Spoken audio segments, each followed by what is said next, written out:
வணக்கம். யாரும் இந்த வீடியோவை ஸ்கிப் பண்ணிடாதீங்க. ஏன்னா எங்களுக்கு நடந்தது நாளைக்கு உங்களுக்காக கூட இருக்கலாம். ஒரு நிமிஷம் இந்த வீடியோவை பார்த்துட்டு போங்க. என்னன்னு பாத்தீங்கன்னா, என் ஹஸ்பண்டோட கொள்ளு தாத்தா பாத்தீங்கன்னா அந்த காலத்துல மக்களுக்கு குடி தண்ணி இல்லாததுனால தன்னோட சொந்த இடத்துல இருந்து 3 சென்ட் பாத்தீங்கன்னா குடி தண்ணி கிணறு வெட்டுறதுக்காக கவர்மெண்ட்டுக்கு எழுதி கொடுக்கறாரு. தர்மபுரி கரையா ஆபீஸ்ல போய் அந்த 3 சென்ட் இடத்த எழுதி கொடுத்துட்டாரு.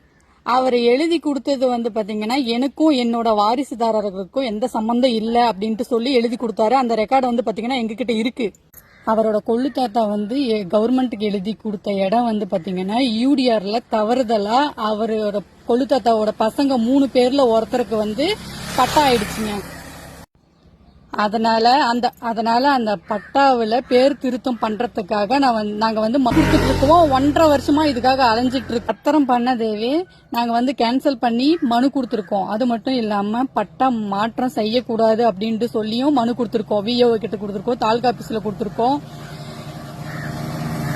இப்போ பாத்தீங்கன்னா இப்ப ஒரு பட்டா மாற்றம் செய்யக்கூடாது அப்படின்ட்டு சொல்லி நம்ம மனு கொடுக்கறோம் அப்படின்னா அவங்க விஏஓ ஆபீசர் நம்மள விசாரிக்கணும் இல்லையா? இந்த மாதிரி அவங்க பட்டா மாத்தி தர சொல்லி வந்திருக்காங்க, நீங்க பட்டா மாற்றம் செய்யக்கூடாதுன்னு சொல்லிருக்கீங்க, என்ன விஷயம் அப்படின்ட்டு விசாரிச்சு தானே பட்டா மாத்தி தரணும்.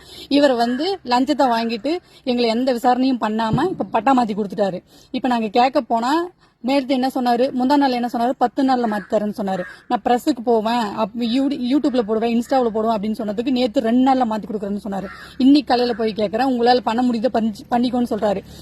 இப்ப வரைக்கும் அவர் பேசினது, சொன்னது, நடந்தது, எங்ககிட்ட என்னென்ன ப்ரூஃப் இருக்கு, எங்க தாத்தா எழுதி கொடுத்தது, நாங்க தாலுகா ஆபீஸ் போய் மனு கொடுத்தது, A to Z 1.5 வருஷமா நாங்க அலைஞ்ச ரிப்போர்ட் எல்லாமே எங்ககிட்ட இருக்கு. கண்டிப்பா இது கரெக்டான ஒரு ஆபீசர் இருக்காங்க அப்படின்னா எங்ககிட்ட இருக்க ரிப்போர்ட் எல்லாத்தையும் எடுத்துட்டு போனா அது பஞ்சாயத்துக்கு மாறிடும். ஆனா எந்த அதிகாரிகளுமே கரெக்டா நடக்கல. எல்லாருமே லஞ்சத்துக்காக தான் பாடுபடுறாங்க.